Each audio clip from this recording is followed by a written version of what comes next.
Hola amigos, welcome to a new Spanish lesson. Today you're going to learn 3 adverbs of time. Let's get started.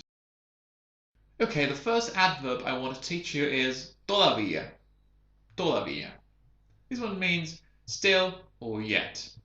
For example, todavía estoy leyendo el libro que me prestaste. I'm still reading the book you lent me. Todavía estoy leyendo el libro que me prestaste. Todavía no hemos terminado nuestro proyecto. We haven't finished our project yet. Todavía no hemos terminado nuestro proyecto. Adverb number 2 is ya. Ya. This one means already. Ya.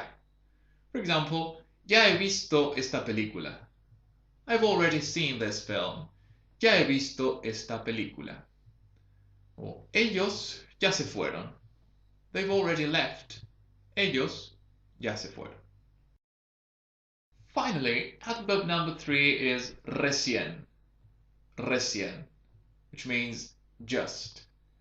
For example, recién llegué. I've just arrived. Recién llegué. So that was all for today, amigos.